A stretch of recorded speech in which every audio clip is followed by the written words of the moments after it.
உங்களுடன் ஸ்டாலின் அப்படின்னு சொல்றாரு. இது வரைக்கும் யாரு கூட வந்தாருன்னு தெரியல. இப்பதான் உங்களுடன் வந்திருக்காரு. அவர் வீட்டுக்கு போயிட்டு ஓடிபி வாங்கிட்டு எதுக்குன்னா நாளைக்கு இந்த எலெக்ஷன் டைம்ல பணம் போடுறது, யாரா இருக்குன்னு தெரியணும், அவங்க ஃபோன் நம்பர்லாம் வாங்குறது, இதுதான் பண்றாங்கன்னு தெரிஞ்சு அவங்களுக்கு தெரிஞ்சு போச்சு. தமிழ்நாட்டில் திருப்பி ஆட்சிக்கு வர முடியாது. ஒரே வழி என்னன்னா பணம் செலவு பண்றது தான். பணம் செலவு பண்றதுக்கு என்னன்னா நோக்கம் இருக்கா, எல்லாம் பண்றது தான் இந்த வழி. டன் கணக்கில் கொண்டு வந்த போது எங்க போச்சுன்னு கேட்டோம். இன்னைக்கு தமிழ்நாடு முழுக்க பரவி இருக்கு. இல்ல அடிச்சிருக்கீங்க அப்படின்னு சொன்ன உடனே ஆமா அடிச்சிருக்கேன்னு சொல்லி உள்ள இருந்து பீர் பாட்டில் எடுத்து தள்ளி அடிச்சிட்டாங்க. 6 மணிக்கு மேல நாடு நல்லா இருக்க எதிர்பார்க்க முடியுமா?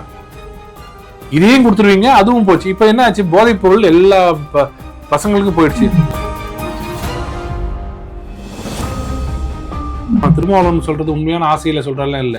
அவரு போன தடவை 6 சீட்டுனாங்கல்ல, அதை எதாவது கொஞ்சம் இன்க்ரீஸ் பண்ணி கொடுப்பாங்களா அப்படின்னு கேட்கறதுக்காக பண்றதுதான். எல்லாம் பொய்ங்க, எல்லாம் பொய் பிரச்சாரம். அதேதான் இப்போ இவரும் நீங்க சொன்னோன்னே நான் கூட ஒரு நிமிஷம் வீரன் ஆயிட்டாருன்னு நினைச்சேன். எல்லாம் ஆக மாட்டாரு. அவர் இதை வச்சு ஏதாவது இன்னும் கொஞ்சம் பார்த்து போட்டு கொடுங்க, ஒரு 2-3 சீட் எக்ஸ்ட்ரா போட்டு கொடுங்கன்னு கேட்பாரு.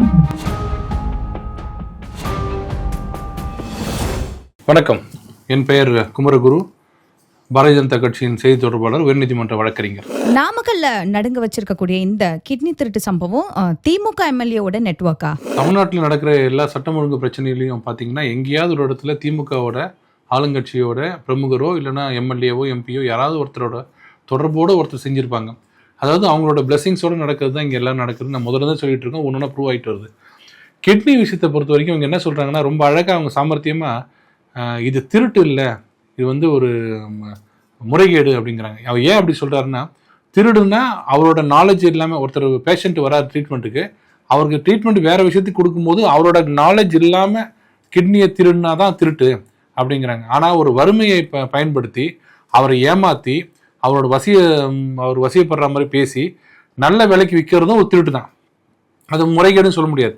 அவர் அமைச்சர் ரொம்ப அழகாக அது முறைகேடுன்னு சொல்கிறாரு. அது முறைகேடுன்றது எங்களுக்கு அதாவது லீகல் டேர்மில் அது கரெக்டாக சொல்லலாம், திருட்டு இல்லைன்னு. ஆனால் ஒரு பாவப்பட்டவங்களை, ஒரு ஏழைகளை போய் அவங்கள போயிட்டு 5 லட்ச ரூபா அவங்க கொடுக்குறேன்னு சொல்லி வாங்கிட்டு எல்லாம் கிட்னி எடுத்ததுக்கு அப்புறம் அதுலேயும் 3 ரூபா தான் கொடுக்குறது.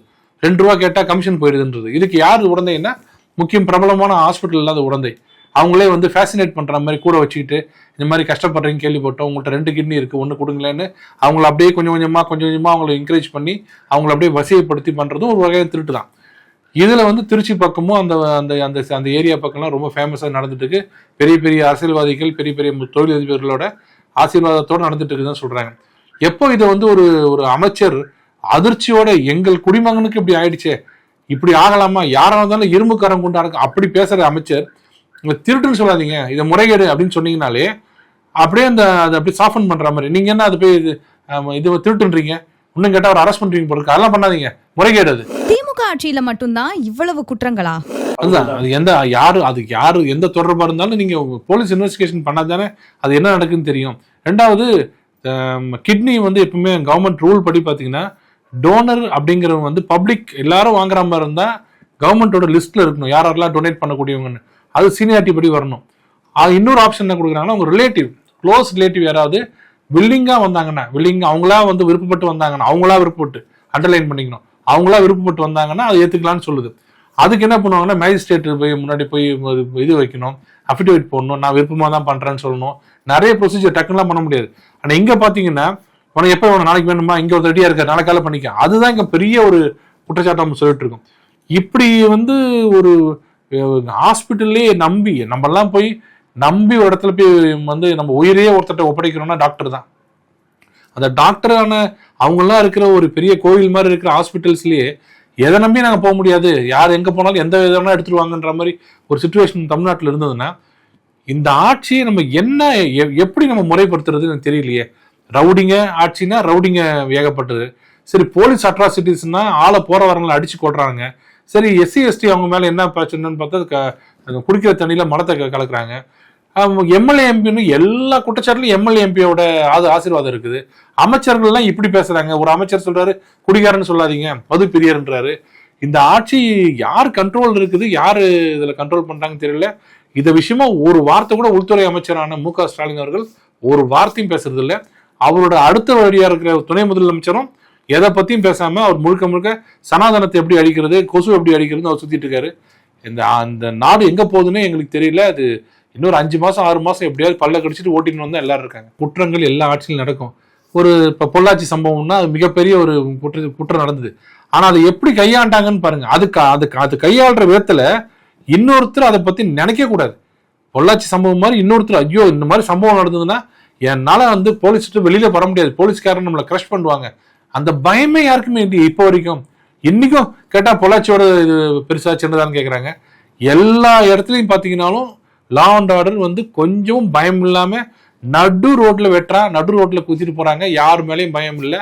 அதுக்கு முழு பொறுப்பு ஏற்க வேண்டியது போலீஸ் தான்.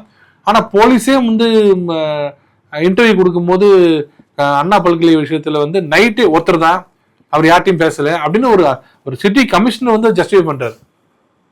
ஸோ இந்த சிச்சுவேஷன்ல மக்கள் எப்படி காப்பாற்றணும்னு எனக்கு தெரியல. கிட்னி விஷயத்துல எனக்கு தெரிஞ்சு மிகப்பெரிய ஒரு நடக்கணும்.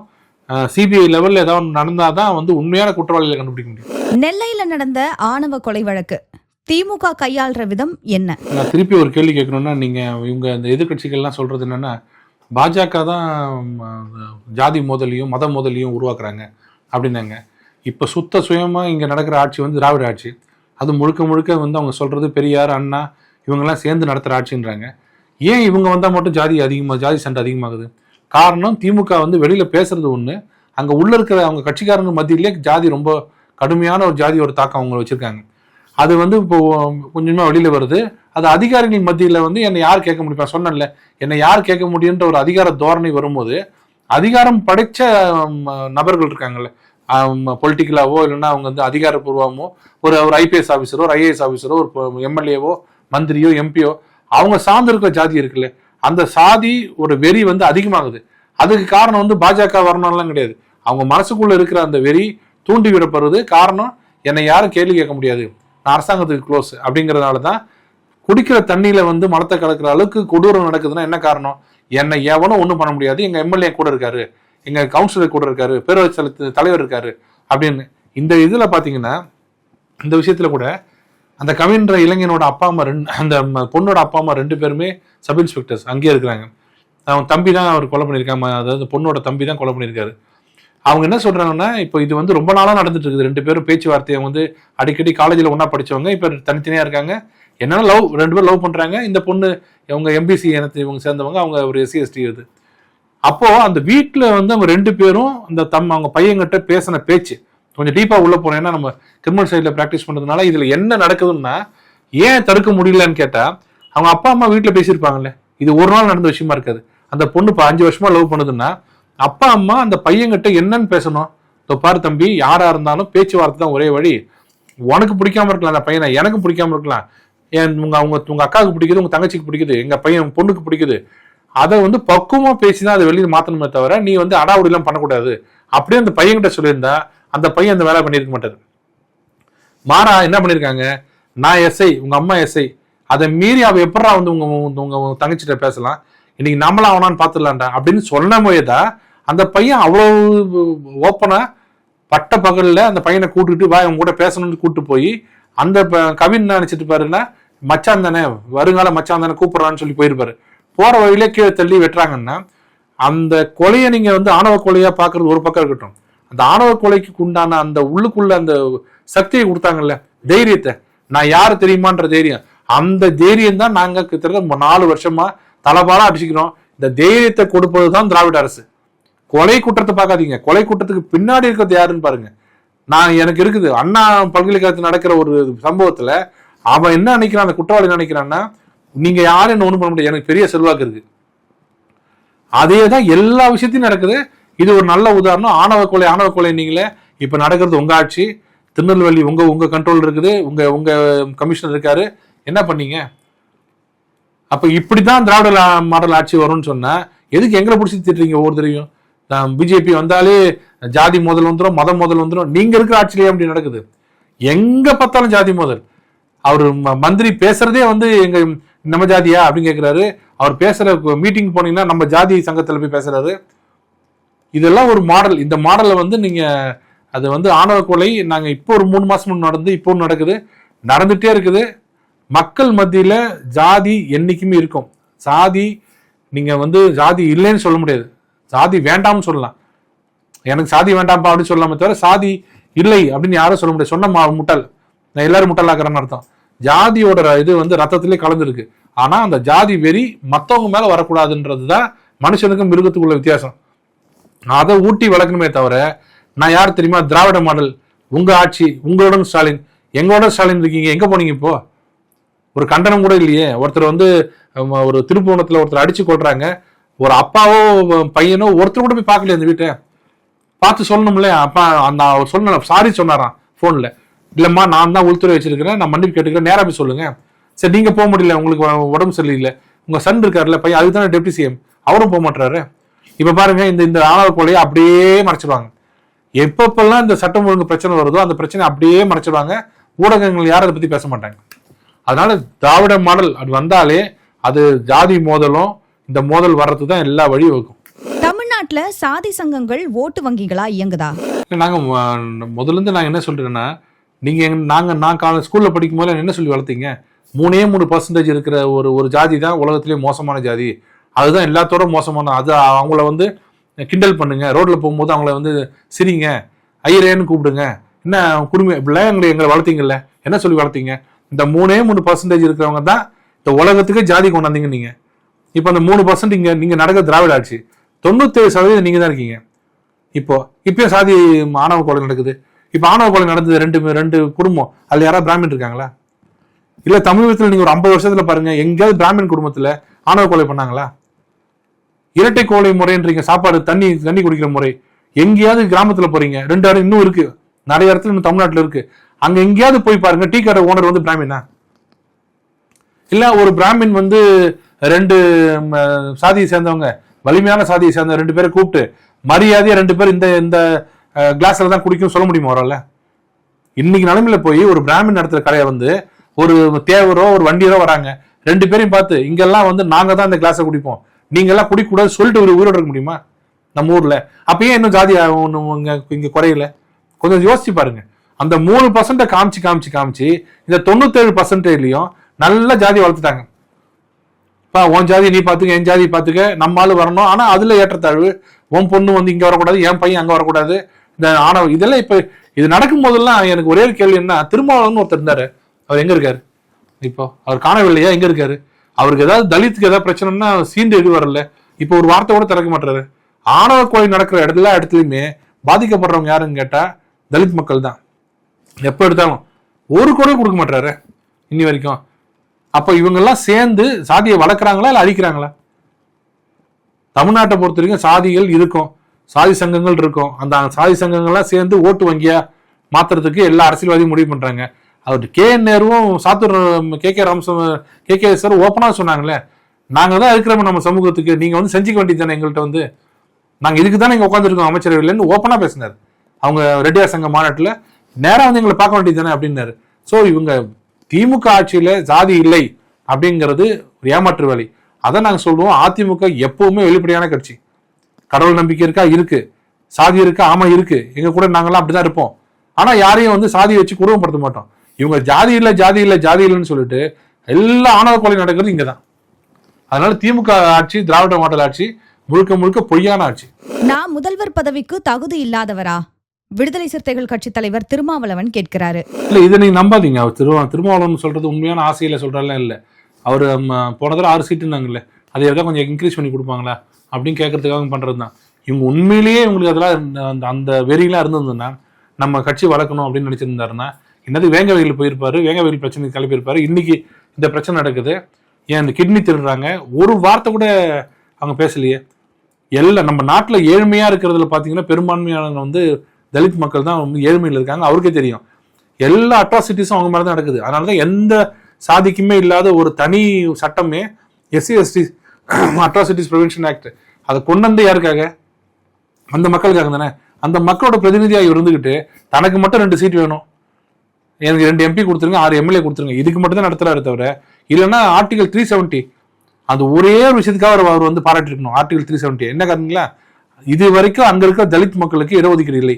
இப்ப இடஒதுக்கீடு வந்துருச்சு காஷ்மீர்ல. அந்த ஒரு காரணத்துக்காக நான் இந்த 370 ஏத்துக்கிறேன், அப்ரகேட் பண்ணதை ஏத்துக்கிறேன்னு சொல்லியிருக்கணும். அவர் சொல்லியிருக்கணும். என்ன சொன்னாரு? அநியாயம் பண்ணிட்டீங்க, இந்தியாவை பிளவுபடுத்த பாக்குறீங்கன்னு. அன்னி வரைக்கும் ஒரு தலித்துக்கு இது கிடையாது, இடஒதுக்கீடு கிடையாது. இன்னைக்கு இருக்கு. நவோதயா பள்ளின்னு வந்துச்சுன்னா மற்றவங்களுக்கு எல்லாம், மற்ற சாதியில சேர்ந்தவங்களுக்கு எல்லாம் மொத்தமே எவ்வளவு, ஒரு வருஷத்துக்கு ஃபீஸ் எவ்வளவுன்னு கேட்டா 1000 ரூபாய் நம்ம. அது என்னென்ன அடக்கம் அதுல? புக்ஸ்ல இருந்து, ட்ரெஸ்ல இருந்து, பேஸ்ட்ல இருந்து, சோப்புல இருந்து எல்லாம் கொடுப்பாங்க. இதுல ஒரு முக்கியமான விஷயம், SC ST மாணவர்களுக்கு 0, 1 ரூபாய் கிடையாது. அந்த ஒரு காரணத்துக்கு என்ன சொல்லிருக்கணும்?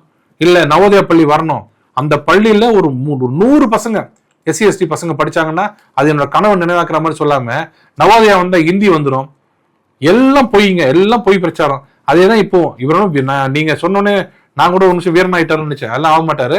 அவர் இதை வச்சு ஏதாவது இன்னும் கொஞ்சம் பார்த்து போட்டு கொடுங்க, ஒரு 2-3 சீட் எக்ஸ்ட்ரா போட்டு கொடுங்கன்னு கேட்பாரு. உண்மையிலேயே முதல்வர் ஆகணும்னு ஆசை இருந்தாருன்னா இந்த மாதிரிலாம் பண்ண மாட்டாரு. தலித் மக்களுக்கு உண்மையா உழைச்சிருப்பாரு. சர்வாதிகாரத்துக்கு துணை போகிறதா திமுக அரசு? அதான் இப்ப வேலுசாமி எல்லாரும் டார்கெட் பண்றாங்க. அப்ப அவர் திருச்சி சிவா சொன்னதை விட்டுட்டாங்க. இப்ப எல்லாரும் திருச்சி வேலுசாமி பார்த்துட்டு, நேற்று கூட சுபவீர பாண்டியன் வந்து திருச்சி வேலுசாமிக்கு எல்லாம் பதில் சொல்ல வேண்டிய நேரம் வந்துருச்சு. திருச்சி வேலுசாமி எல்லாம் காமராஜர் பத்தி பேசுறாரு. திமுகவோட டிஎன்ஏன்னு ஒண்ணு இருக்குங்க, அது என்னைக்கும் யாராலையும் மாற்ற முடியாது. அது இப்ப இருக்கிற ஆளுங்களுக்கு ஒன்றும் தெரியாம இருக்கலாம். திமுக டிஎன்ஏங்கிறது எப்பவுமே காமராஜருக்கு அகைன்ஸ்ட், எம்ஜிஆருக்கு அகைன்ஸ்ட், அவங்க எப்பவுமே தலித் மக்களுக்கு அகைன்ஸ்ட். அது வந்து வெளியில இல்லைன்னு சொல்லுவாங்களே தவிர சில இடத்துல பாப்பப் ஆகும், சில நேரத்துல வந்துடும். இப்ப வந்துச்சு பாருங்க, காமராஜரை பத்தி பேசுறதுக்கு எவ்வளவு விஷயம் இருக்கு. காமராஜருக்கு வந்து ஏசி இல்லாம தூங்க முடியாது, அதை போட்டு கொடுத்தவர் வந்து இவர் தான் அப்படின்னு சொல்றது வழியா அவர் திருச்சி வேலுசாமியை நெருங்கி பழகிறவர். அவரு காமராஜரை கூட, காமராஜர் என்னைக்குமே கேட்டது இல்லையே. ஒரு விஷயத்த நீங்க அனுபவிக்கிறது வேற, கேட்கறது வேற. இப்ப இந்த ரூம்ல ஏசி இருந்ததுன்னா அனுபவிக்கலாம், ஆனா ஏசி இருந்தா தான் நான் பேட்டியே கொடுப்பேன்னு வச்சுங்க, அதுதான் தப்பு. ஆனா அவங்க எப்படி சொன்னாங்க? அவரால் தூங்கவே முடியாது அப்படின்னாங்க. அதுக்கு இவர் சொன்ன விளக்கம், கருணாநிதி அவர்கள் சொன்ன விளக்கம், ஒரு ஊரா போய் என்ன திட்டுவாரு, என்ன திட்டுறதுக்கு நானே எல்லா ஊர்லயுமே போட்டு கொடுத்தேன். இப்படி எவ்வளவு கொச்சைப்படுத்துறாங்கன்னு அது இப்ப வெளியில வந்துருச்சு. இப்ப பாவம் யாருன்னா செல்வ பெருந்தகை தான். இப்படியும் போக முடியல, அப்படியும் போக முடியல. இது சரின்னு சொன்னா தனக்கு ஆபத்து, தப்புன்னு சொன்னா ஸ்டாலின் கோச்சுப்பாரு. இப்போ காமராஜரை பத்தி திமுக பேசின வார்த்தைகள்லாம் இப்ப சொன்னோம்னா ஒரு காமராஜரோட பக்தர் கூட அங்க இருக்க மாட்டாங்க. அப்ப சொன்ன ஒரு முக்கியமான பெரிய ஒரு ஃபேமஸான கோட் என்ன தெரியுங்களா? முன்பெல்லாம் வந்து எருமை தோலை ஏற்றுமதி பண்ணுவோம் ரஷ்யாவுக்கு, இப்ப எருமையே ஏற்றுமதி பண்ணிருக்கோம். என்னன்னு கேட்டா அப்ப காமராஜர் ரஷ்யா போயிருந்தார். இப்படி ஒரு வார்த்தையெல்லாம் பயன்படுத்தினதும் திமுக. அவரை பத்தி பேசாத வார்த்தை இல்லை. கட்டை பீடி, என்னென்ன கருப்பு தோழர், என்னென்னமோ தோல் அப்படி கருப்பா இருக்கும், அவ்வளவு கொச்சைப்படுத்தினவங்கள இன்னைக்கு திடீர்னு காமராஜர் மேல் பாசம் வந்து காமராஜர் தான் எங்களுக்கு முக்கியமானவர்னு சொல்றதெல்லாம் திமுகவோட உண்மையான அந்த டைம்ல ஒரு டிஎன்ஏ இருக்கு பாருங்க, அது வெளியில வரும். சில நேரத்துல திருச்சி சிவா போன்ற ஒரு வழியா உண்மை உள்ள வந்துடும். அதுக்கு திருச்சி வேலுசாமி சொல்ற பதில் ஏற்புடையதுதான். இவங்க சொல்றது எல்லாமே போய், திமுக சொல்ற பிரச்சாரங்கள் எல்லாமே போய், காமராஜரை பத்தி அவங்க சொன்னது போய், திருச்சி வேலுசாமி சொல்றது உண்மை. நலவாரியம் அமைக்கிற கட்சிக்கு தேர்தல்ல ஆதரவு, பிராமணர்கள் சங்கம் அறிவிப்பு. அது அவங்க சொல்லிட்டாங்க, இந்த 3% வச்சுதான் அவங்க சொல்றாங்க. எல்லாரும் சொல்றதுனால அவங்க என்ன சொல்றாங்க, நாங்களும் வச்சுப்போம், எங்களுக்கு யாரும் எனக்கு தெரிஞ்சு டோட்டலா நெக்லெக்டட் ஒரு செக்ஷன் எதுன்னு கேட்டா 3% இருக்க பிராமின் சமூகம் தான். கிட்டத்தட்ட 60-20 வருஷமா வந்து அவங்களை டோட்டலா நெக்லெக்ட் பண்ணிட்டாங்க. அவங்கள உள்ளே சேர்க்கல. ஏன்னா நீங்க தான் எல்லாத்தையும் அடிமை காரணம், செருப்பு போடாம நடக்க சொன்னதுக்கு நீ தான் காரணம், இரட்டை கொலை முறைக்கு நீ தான் காரணம், அப்படியே அவங்க மேல பழிய போட்டாச்சு. அவங்களும் அப்படியே இருந்துட்டாங்க. இன்னைக்கு பாத்தீங்கன்னா இடபிள்யூஎஸ் மட்டும் வராம இருந்ததுன்னா பல பிராமின் குடும்பங்கள் வந்து இன்னைக்கு ரொம்ப கஷ்டப்பட்டு இருக்கும். ஏன்னா பண விஷயத்தை வச்சு கொடுத்தாங்கல்ல இடபிள்யூஎஸ் அந்த ஸ்கீம் கொடுத்ததுனால, அதனால கொஞ்சம் பிராமின் கொஞ்சம் ஒருத்தர் 2 பேர் வர்றாங்க. இல்லைன்னா உண்மைதான், ஒரு காலத்துல பிராமின் ரொம்ப நல்லா இருந்தாங்க. இப்ப எல்லா பிராமின் நல்லா இருக்குன்னு சொல்ல முடியாது, நிறைய பேர் ஏழ்மையில் இருக்காங்க. அதெல்லாம் மாத்தி அமைக்கணும் அது கொடுத்து. அப்ப அவங்க என்ன சொல்றாங்கன்னா, எங்க நலவாரியம் வச்சு இதுக்கு யார் சேவை செய்வீங்க கொடுப்பீங்களோ எங்க கோரிக்கை நாங்க வைக்கிறோம் அப்படின்னு அவங்க சொல்றது. அதுல என்ன தப்பு இருக்கு? தோட்டத்துல வீடு கட்டுறதுக்கு புது ரூல்ஸ் இல்லைங்க, டோட்டலா டிஸ்கனெக்ட்னுவாங்களே. அது வந்து அரசியல்ல பாத்தீங்கன்னா அது அந்த அரசியல்வாதிகள், அதிகாரிகள், மக்கள், இந்த 3 விஷயம் தான் எப்பவுமே ஒரு இது இருக்கும். ஒரு அரசாங்கத்தை பார்த்தீங்கன்னா இந்த 3மே இன்டாக்டா இருந்ததுன்னா அந்த அரசாங்கம் நல்லா இருக்கும். அதை பார்த்தீங்கன்னா எம்ஜிஆர் பார்த்தீங்கன்னா அதிகாரிகளும் அமைச்சர்களும் ஒன்னா இருப்பாங்க, மக்கள்கிட்ட ரொம்ப நெருக்கமா இருப்பாங்க அமைச்சர்கள். இப்போ திருநாவுக்கரசர் போன்றவங்க, கே சார், முத்துசாமி போன்றவங்களாம் ஏன் எம்ஜிஆருக்கு அதிகமாக பிடிக்கும்னா மக்களா இருப்பாங்க. மக்கள் வந்து ஒரு குறை சொல்லிட்டாங்கன்னா உடனே எடுத்து நேராக சிஎம்கிட்ட போவாங்க. இது மாதிரி நீங்க ஏத்துனீங்களா, ஒரு வரி போட்டீங்களா, அது ரொம்ப கஷ்டப்படுறாங்க மக்கள்னு, உடனே ரத்து பண்ணுவார். காமராஜர் என்ன பண்ணுவார், ஏதாவது தப்பு பண்ணிட்டாங்கன்னா உடனே அதிகாரி கூப்பிட்டு நீ பாட்டு வரி போட்டே போற, மக்கள் என்ன பண்ணுவாங்க? அந்த கனெக்ட் இருக்குல்ல, அது இந்த ஆட்சியில டோட்டலா ஒருத்தருக்கும் கிடையாது. அதிகாரி அவர் நினைச்சது அவர் பண்றாரு, அமைச்சர்கள் என்ன பண்றாங்க, தனக்கு கொள்ளடிச்சா போதும் அவங்க போயிடுறாங்க. எம்எல்ஏ என்ன சொல்றாங்க, வருத்தம்னா நீங்க மட்டும் சம்பாதிக்கிறீங்க, எனக்கு ஒரு பைசா கூட கொடுக்க மாட்டீங்க, அந்த வருத்தத்தில் இருக்காங்க. பேரூராட்சி தலைவர்ல எவன் எப்படி போனா என்ன, எனக்கு பணத்தை கொடுன்றாங்க. மக்களோட குறைய யாரும் இங்க சொல்றது இல்லை. அதனாலதான் இந்த மாதிரி விஷயங்களை பாருங்க, எழுதி வச்சுக்கோங்க. நாளைக்குள்ள ஸ்டாலின் அவர்கள் சொல்லுவார் பாருங்க, அந்த மாதிரி இப்ப வீட்டுக்கு வரி போடும் இது திட்டம் எதுவும் திராவிட மாடல் அரசுக்கு இல்லை அப்படின்னு கீழே உடனே ஒரு ஸ்டாலின் அவர்களுக்கு பாராட்டு அப்படின்னு ஒருத்தர் சொல்லுவாங்க. ஏன்னா இதை போட்டது அதிகாரி இருப்பாரு. இந்த விஷயம் எடப்பாடி அவர்கள் பேசின உடனே நாளைக்கு அவர் நாலேஜ் போகும், நாளைக்கு மாத்துவாரு. இதுதான் ஒரு அரசாங்கத்துக்கு இருக்கக்கூடாத ஒரு விஷயம். எதையுமே சிந்திச்சு ஒரு விஷயம் வெளில வரதுக்கு முன்னாடி அதிகாரிகள் ஒரு விஷயத்த வெளில சொல்றாங்கன்னா முதல்ல அரசியல்வாதிகிட்ட கேட்கணும், மந்திரியை கேட்கணும். மந்திரி என்ன பண்ணுவாரு, முதல்வர் கேட்பாரு, ஐயா இப்படி போட்டா நமக்கு நல்ல பேர் வருமா கெட்ட பேர் வருமா பாக்கணும், ஐயோ இப்படி போடாத கெட்ட பேர் வந்துடும் அப்படின்னு சொல்லி அங்கே நிற்பாங்க. இல்லைன்னா திருமண கூடங்கள்ல பார் வைக்கலாம், நீங்க பாட்டில் வச்சு சாப்பிடலாம், மக்கள் வர்ற மால்ல நீங்க சரக்கு வைக்கலாம்னு சொன்னாங்களா யாராவது? என்னன்னா அது கன்சல்ட் பண்ணலன்னு அர்த்தம். இது ஜெயலலிதா பில் நடக்குமா, எம்ஜிஆர் பில் நடந்து அவர் அதுக்கு கருணாநிதி அவர்கள் பில் நடத்த முடியுமா? ஏன்னா ஒரு விஷயம் வெளில போறதுக்கு முன்னாடி கடைசி அவுட்லெட் இருக்கு பாருங்க, அது யாருன்னா சிஎம். சிஎம் கேட்டுதான் அந்த ஜியோ வெளில போகும். இப்ப சிஎம்மும் கேட்க வேண்டியதில்லை, டெப்டி சிஎம்மும் கேட்க வேண்டியதில்லை, வெளியில விட்டுறது. யாராவது திட்டினாங்கன்னா மாத்திக்கிறது, 12 மணி நேரம் வேலைங்கிறது, சொந்த கட்சி கம்யூனிஸ்ட் கட்சியை திட்டுது திரும்பி மாத்திக்கிறாங்க. ஸோ இப்படி எரர் இந்த கரெக்ட் மெத்தட்னுவாங்கல்ல, முதல்ல தப்பு பண்ணிடுறது அப்புறம் கரெக்ட் பண்றது, அப்படிதான் எதுவும் பாக்குறோம். டோட்டலா இந்த ஆட்சி டோட்டல் ஃபெயிலியர்ன்றதுக்கு இதெல்லாம் ஒரு உதாரணம். புது திட்டங்கள் மூலமா மக்களை ஏமாத்துதா திமுக? உங்களுடன் ஸ்டாலின் அப்படின்னு சொல்றாரு. இது வரைக்கும் யாரு கூட வந்தாருன்னு தெரியல, இப்பதான் உங்களுடன் வந்திருக்காரு. அவர் வீட்டுக்கு போயிட்டு ஓடிபி வாங்கிட்டு எதுக்குன்னா நாளைக்கு இந்த எலெக்ஷன் டைம்ல பணம் போடுறது, யாராருக்கு என்னன்னு தெரியணும், அவங்க ஃபோன் நம்பர்லாம் வாங்குறது, இதுக்குதான் பண்றாங்கன்னு தெரிஞ்சு அவங்க தெரிஞ்சு போச்சு. தமிழ்நாட்டில் திருப்பி ஆட்சிக்கு வர முடியாது. ஒரே வழி என்னன்னா பணம் செலவு பண்றது தான். பணம் செலவு பண்றதுக்கு என்னன்னா நோக்கம் இருக்கா, எல்லாம் பண்றது தான் இந்த வழி. இதுல நீங்க சொன்னீங்களே இப்ப சட்டம் ஒழுங்கு மோசமா இருக்குன்னு, நாங்க முதல்ல இருந்து சொல்லிட்டு இருக்கோம்னா இந்த ஜாஃபர் சாதிக்குன்னு ஒரு ஆளை தனி மனிதனா பார்க்காதீங்க. அவர் போதைப் பொருள் உள்ள கொண்டு வந்தது டன் கணக்கில் கொண்டு வந்தாருனாங்க. டன் கணக்கில் கொண்டு வந்த போதை எங்க போச்சுன்னு கேட்டோம். இன்னைக்கு தமிழ்நாடு முழுக்க பரவி இருக்கு. நல்ல உதாரணம் ஸ்கூல்ல பாருங்க, எல்லா ஸ்கூல்லையும் கவர்மெண்ட் ஸ்கூல்ல எல்லா ஸ்கூல்லையும் பாத்தீங்கன்னா போதை ஃபுல்லா இருக்கு. இப்போ போன வாரம் கூட ஒரு 3 பேர் நடந்து வரும்போது தள்ளாடிட்டே வந்திருக்காங்க. ஒரு மாஸ்டர் கேட்டிருக்காரு, ஒரு டீச்சர் கேட்டிருக்காரு, ஏன்பா தள்ளாடிட்டே வரீங்க, தண்ணி அடிச்சிருக்கீங்களா அப்படின்னு கேட்டிருக்காரு. இல்லைன்னு இல்லை அடிச்சிருக்கீங்க அப்படின்னு சொன்ன உடனே ஆமா அடிச்சிருக்கேன்னு சொல்லி உள்ள இருந்து பீர் பாட்டில் எடுத்து தள்ளி அடிச்சிட்டாங்க பசங்க, ஸ்கூல் பசங்க. இன்னொரு ஸ்கூல்ல பாத்தீங்கன்னா பையன் தப்பு பண்ணியிருக்காரு, டீச்சர் கூப்பிட்டு நாளைக்கு வரும்போது உங்க அப்பா அம்மா கூப்பிட்டு வரணும், இல்லைன்னா எக்ஸாம் எழுத விட மாட்டேன்னு சொல்றது நார்மலா நடத்துறது. அதுக்கு அந்த பையன் வெளியில போய் மருந்து குடிச்சு எடுத்துட்டான். அவங்க அப்பா அம்மாலாம் ரோடு ரோக்கோ பண்ணி உள்ள போய் பேனர்லாம் உடைச்சி எரிச்சிருக்காங்க. இது எல்லாம் எங்கேருந்து வருதுன்னா ஸ்கூல்ல போதைப் பொருட்கள் போயிடுச்சு. சின்ன பசங்க, பெரியவங்க நல்ல விஷயம் தெரிஞ்சவங்களே போதைக்கு அடிமையாகிற காலத்துல சின்ன குழந்தைங்க அதுக்கு என்னன்னு தெரியாது, ஹெல்த்தை பத்தி தெரியாது, அவங்களுக்கு அந்த போதை பழக்கமான ஆன உடனே யாரு டீச்சர், யாரு மாஸ்டர், யாரு ஹெட் மாஸ்டர் ஒன்னும் தெரியல, எல்லாரும் அடிக்கிறாங்க பசங்க. இதுக்கு என்ன காரணம்? பேசிக்கா ஒரு போதைப் பொருளை உள்ள விட்டீங்க சொசைட்டி உள்ள, அப்புறம் சொசைட்டி எப்படி நல்லா வச்சுக்க முடியும்? 6 மணி ஆனா நீங்க எல்லாரும் ஒயின் ஷாப் வந்துருங்க, கவர்மெண்ட்டே சரக்கு கொடுத்துருவோம்னு சொல்லிட்டாங்க வச்சுங்க. 6 மணிக்கு மேல நாடு நல்லா இருக்க எதிர்பார்க்க முடியுமா? இதையும் கொடுத்துருவீங்க, அதுவும் போச்சு. இப்ப என்ன ஆச்சு, போதைப் பொருள் எல்லா பசங்களுக்கும் போயிடுச்சு. குறிப்பா அரசினர் பள்ளிக்கு எல்லா பள்ளிக்கும் போயிடுச்சு. இப்ப அதனால இப்ப லா அண்ட் ஆர்டர் பிரச்சனை இருக்கு. இப்ப யாரும் கண்ட்ரோல் பண்ண முடியாது. இனி வரும்போது எடப்பாடியாருக்கு மிகப்பெரிய ஒரு சிக்கலா தான் இருக்கும். அடுத்த ஆட்சி வரும்போது இதை எராடிகேட் பண்றதுக்கு அவருக்கு 1 வருஷம் ஆகும். முதல்ல பண்ண வேண்டியது போலீஸை கூப்பிட்டு அவர் சரி பண்றதுக்கு 1 வருஷம் ஆகும். ஏன்னா போலீஸ் உடந்தை இல்லாம இவ்வளவு போதைப் பொருள் வராது. கம்ப்ளைண்ட் கொடுத்தா கூட ஒரு போலீஸ் எடுத்துக்க மாட்டாங்க. போதைப் பொருள் போதை தானே சார், வேற எதுவும் இல்லையேங்கிறாங்க ஒரே வார்த்தை. அதனால இந்த ஆட்சியை சரி பண்றதுக்கே, இப்ப ஏற்பட்ட டென்ட்டை சரி பண்றதுக்கே எனக்கு தெரிஞ்சு ஒரு 3 வருஷம் ஆகும் அடுத்த ஆட்சிக்கு. திமுக ஆட்சியில நேர்மையான அதிகாரிகளுக்கு மதிப்பில்லையா? காவல்துறையை பத்தி சொல்லணும்னா இட்ஸ் ட்ரெயின்டு டாக்னுவாங்க. எப்பவுமே ஒரு ஆங்கிலத்தில் சொன்னா, எப்ப எல்லா ஊர்லயும் பாத்தீங்கன்னா போலீஸ் துறைன்றது ஒரு ட்ரெயின்டு டாக்னுவாங்க. ட்ரெயின்டு டாக்னா டிசிப்ளின்டா வச்சுக்கிட்டே இருக்கணும். நீங்க ஒரு 3 நாள் அதை பார்க்காம விட்டுட்டு நீங்க என்னோட சாப்பிட்டுக்கன்னு சொன்னீங்க வச்சுங்க, ஒரு 10 இடத்துல போய் நல்லா காரசாரமா சாப்பிட்டுடுச்சுன்னா அதை யாரும் பிடிக்க முடியாது. அதே சமயத்துல இழுத்து வச்சு வீட்லயே வச்சு நீங்க அடிச்சு வீட்லயே வச்சிருந்தீங்க வச்சுங்களேன், அது வேலை செய்யாது. போலீஸ் துறையை மட்டும் எப்பவுமே கரெக்டாக நீங்கள் வேலை வாங்கணும். இப்போ நீங்கள் என்ன பண்ணிட்டீங்க, ஃப்ரீயாக ஹேண்டாக விட்டீங்க. காரணம், உங்களுக்கு தேவையான ஒரு 5 ஐபிஎஸ் ஆஃபீஸர், பேர் சொல்ல வேண்டாம், எல்லாருக்கும் தெரியும். அந்த 5 ஐபிஎஸ் ஆஃபீஸர் சொல்றது தான் இன்னைக்கு தமிழ்நாட்டில் சட்டம். அவங்க சொல்ற பார் தான் ஓடுது, அவங்க சொல்ற பப்பு தான் ஓடுது. Very close to deputy CM. அவர்கிட்ட மட்டும் சொன்னா போதும். இந்த 5 பேர் சேர்ந்து தமிழ்நாடு முழு கண்ட்ரோல் பண்றாங்க. வேணுங்கிறவங்க இங்க போடுறாங்க, வேணாங்கிறவங்களுக்கு வெளில போட்டுறாங்க. வேணாங்கிறது கொஞ்சம் நேர்மையா, போலீஸ் சொல்ல நேர்மைன்னு கண்டுபிடிக்கிறது ரொம்ப ரேர். அதுல இருக்கிற நேர்மையானாலும் கூப்பிட்டு வச்சு இப்படி வரியா இல்லை அப்படி போறியா, அப்படி போற மாதிரி தான் வேற மாதிரி டிரான்ஸ்ஃபர் பண்ணிடுவேன் அப்படி மிரட்டுறது. இப்ப எல்லா போலீஸ்காரங்களும் பயப்படுறாங்க. நான் என்ன பண்றதுன்னு தெரியாம உட்காந்துட்டு இருக்காங்க. இதுக்கு எல்லாத்துக்கும் காரணம் என்னன்னா, முதல்ல இருக்கிற கண்ட்ரோல் சிஎம்ங்கிறவர் முதல்ல என்டையர் விஷயத்தை கண்ட்ரோல் வச்சுக்கணும். இவர் என்டையர்லாம் வேண்டாம், தான் கீழே இருக்க உள்துறை கண்ட்ரோல் வச்சுட்டாலே போதும்.